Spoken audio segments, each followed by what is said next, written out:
setelah tingkat A mata kuliah teori grup dengan dosen pengampu Dr. Rafiq Zulkarnain MPD akan membahas tentang subgrup. Nah, selanjutnya sebelum masuk di materi, perkenalkan dulu. Di sini yang pertama ada Nur Laila dengan NPM 20106310500025. Lalu ada Sarah Hanum Kamilah Nintasya dengan NPM 20106310500103. Dan yang terakhir ada saya sendiri, Muhammad Haji Abdul Malik dengan NPM 20106310500081. Untuk materi pertama yaitu teorema 7 akan saya jelaskan. Di sini teorema 7 misalkan diberikan sebarang A elemen grup G dan siklik generator A didefinisikan dengan A pangkat N dibagi A pangkat N adalah N A pangkat N merupakan A pangkat N dengan N elemen himpunan Z. Sedemikian sehingga siklik generator A merupakan subgrup dari G. Nah, untuk siklik generator A didefinisikan dengan A pangkat N untuk N elemen Z itu berlaku untuk operasi perkalian. Nah, kata misalkan perkaliannya merupakan penjumlahan, maka siklik generator A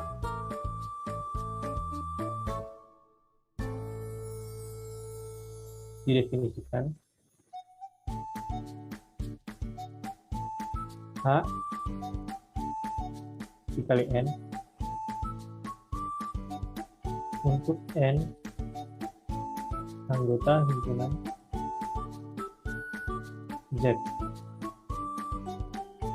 Nah, demikian sehingga siklik generator A ini merupakan subgrup dari Z. Jadi untuk A pangkat N ini misal untuk perkalian, untuk operasi perkalian, dan AN ini untuk operasi penjumlahan. Oke, next.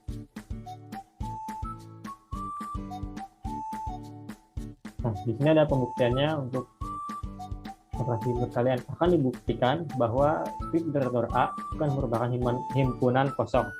Nah, perhatikan bahwa A elemen G dan G merupakan grup. Maka paling tidak ada satu anggota himpunan siklik generator A yang dihasilkan dari A pangkat N dengan N sama dengan 0. Dengan demikian, siklik generator A bukan merupakan himpunan kosong. Dan selanjutnya akan dibuktikan bahwa siklik generator A merupakan subgrup dari G. Kita ambil sembarang A pangkat P dan A pangkat Q, anggota himpunan siklik generator A dengan A pangkat P tidak sama dengan A.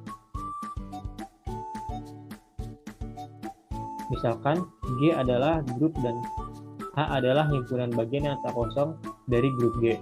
Jika untuk setiap A, B elemen anggota himpunan H dengan A dikali B inverse elemen himpunan H, maka H subgrup dari G. Oleh karena itu, A pangkat P dikalikan A pangkat Q inverse menghasilkan A pangkat P sama dengan A pangkat K elemen siklik generator A.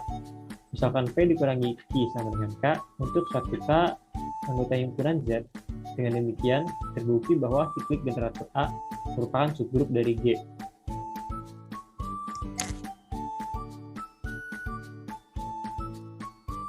Boleh lanjut. Nah, di sini ada catatan. Subgrup siklik generator A dari G disebut subgrup siklik dengan generator A apabila G sama dengan siklik generator A, dikatakan dia adalah grup siklik dengan A sebagai generator dari G. Harap diingat bahwa generator pada siklik mungkin memiliki generator pada grup siklik mungkin memiliki banyak generator. Jadi suatu grup siklik ini bisa memiliki banyak generator. Oke, lanjut. Nah, di sini selanjutnya ada UN dan bilangan relatif prima. UN adalah di sini dinotaskan U dalam kurung N adalah grup dari bilangan bulat positif yang kurang dari N. Nah, elemen-elemennya merupakan relatif prima terhadap N. Nah, selanjutnya bilangan relatif prima. Dua bilangan relatif bulat A dan B dikatakan relatif prima apabila FPB kedua bilangan adalah 1. Sebagai contoh, di sini bilangan 4 dengan 9. Karena FPB dari 4 dengan 9 sama dengan 1, maka 4 relatif prima terhadap 9. Lanjut.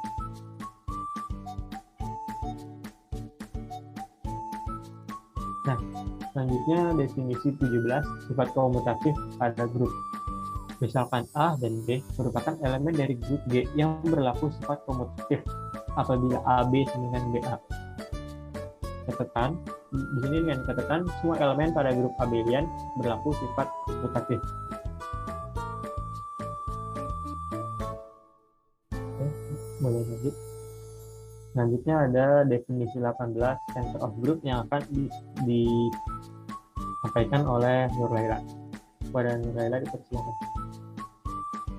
Baik, terima kasih kepada moderator atas waktu dan layarnya. Di sini ada definisi 18 mengenai center of group. Jadi center suatu grup itu center suatu grup G dengan notasi Z dalam kurung G adalah sebuah himpunan bagian dari elemen pada G yang berlaku sifat komutatif dengan notasi yaitu Z himpunan G sama dengan A himpunan A elemen G AX sama dengan XA untuk anggota X elemen G. Nah, jadi yang dimaksud dengan center yaitu suatu grup merupakan himpunan pada elemen-elemen grup itu yang komutatif dengan setiap elemen grup tersebut dan merupakan suatu subgrup normal dari grupnya. Bisa di next.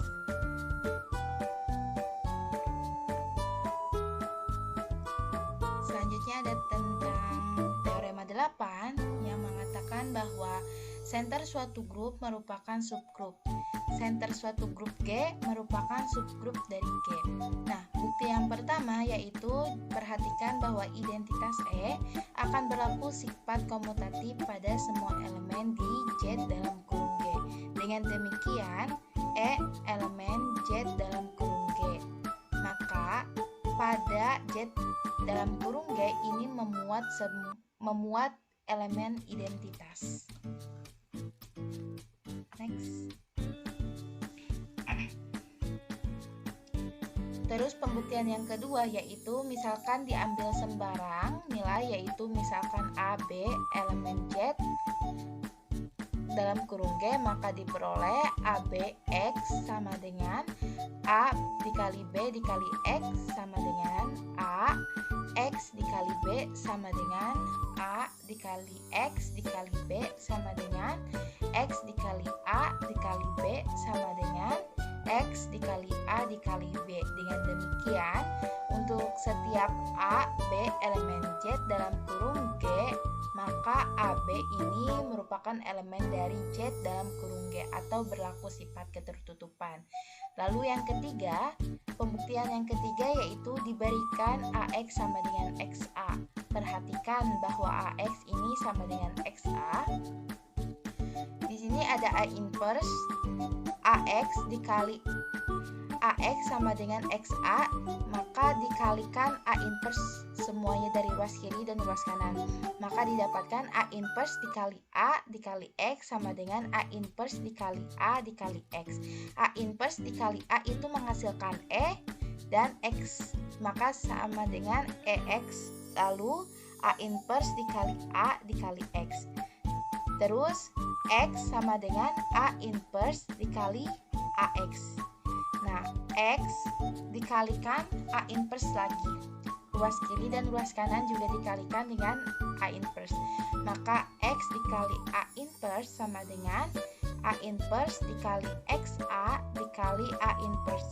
Maka X dikali A inverse sama dengan A inverse dikali X, lalu A dikali A inverse. Nah, sehingga X dikali A inverse sama dengan A inverse X A dikali A inverse itu menghasilkan E. Maka X dikali A inverse sama dengan A inverse sama dengan X. Nah, jadi A inverse ini berlaku sifat komutatif terhadap X. Dengan demikian, A inverse elemen Z dalam kurung G untuk setiap A elemen Z terhadap dalam kurung G, maka dapat dikatakan berdasarkan pembuktian yang pertama dan pembuktian yang kedua, lalu pembuktian yang ketiga, maka Z dalam kurung G kurang dari G. Selanjutnya saya serahkan ke moderator. Oke, terima kasih kepada Bu Laila. Selanjutnya definisi 19 akan disampaikan oleh Sarah Hanum. Kepada Sarah Hanum, persilakan. Terima kasih moderator. Di sini ada definisi 19, yaitu sentralis A pada grup G. Sentralis A pada grup G, misalkan G adalah suatu grup dan A elemen pada grup G. CA atau sentralis A merupakan himpunan dari semua elemen pada G yang berlaku sifat komutatif dengan A. Atau bisa dinotasikan menjadi CA sama dengan G elemen G di mana GA sama dengan AG. Di sini ada pembuktian definisi 19. Misalkan G adalah grup dan A adalah elemen G. Akan dibuktikan bahwa G elemen G berlaku sifat komutatif terhadap A. Perhatikan bahwa GA sama dengan AG, kalikan kedua ruas dengan G inverse, maka akan menghasilkan GA G inverse sama dengan AG G inverse. Karena berlaku sifat komutatif, maka menjadi GG inverse A sama dengan A GG inverse. Karena GG inverse akan menghasilkan E, maka menjadi EA sama dengan AE. Identitas dikali dengan A akan menghasilkan A, maka menjadi A sama dengan A. Dari pembuktian tersebut dapat disimpulkan terbukti bahwa G elemen G berlaku sifat komutatif terhadap A.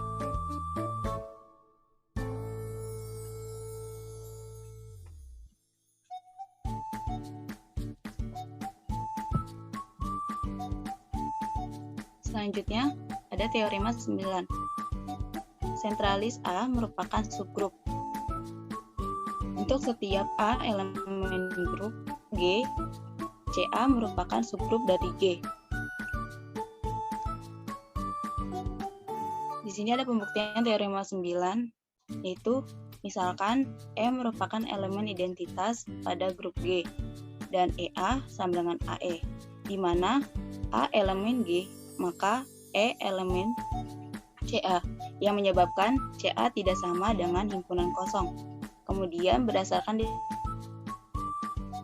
CA subset G, kita ambil sembarang XY elemen CA, maka XA sama dengan AX dan YA sama dengan AY.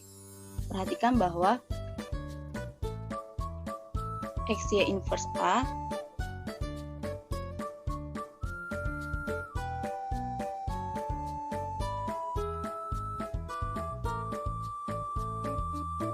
XY inverse A kita kalikan dengan identitas, maka akan menghasilkan XY inverse AE. Kemudian ingat bahwa identitas itu akan menghasilkan, identitas itu adalah E sama dengan YY inverse, maka di sini akan menghasilkan XY inverse A YY inverse. Kemudian kita berlaku sifat komutatif menjadi XY inverse AY Y inverse. Kemudian XY inverse YA Y inverse ini juga berlaku sifat komutatif. XY inverse Y AY inverse. Karena Y inverse Y itu akan menghasilkan elemen identitas, maka di sini hasilnya menjadi XE AY inverse. Identitas dikalikan dengan X akan menghasilkan X, maka di sini menjadi XA Y inverse. Kemudian AX Y inverse ini berlaku sifat komutatif, maka akan menghasilkan AX Y inverse. Dengan demikian diperoleh X Y inverse elemen CA. Karena setiap AB elemen CA dengan AB inverse elemen CA, maka CA subgrup G. Selanjutnya saya kembalikan ke moderator. Ya, terima kasih kepada Sarah, mungkin bisa ya David. Nah, jadi sekian pembahasan dari kami mengenai subgrup, terutama pada tentang tadi teorema 7, definisi 18, definisi 19, teorema 8, dan teorema 9. Mohon maaf apabila terdapat kesalahan, baik dalam penulisan maupun pengucapan. Wabillahi taufiq wal hidayah. Wassalamualaikum warahmatullahi wabarakatuh. Terima kasih.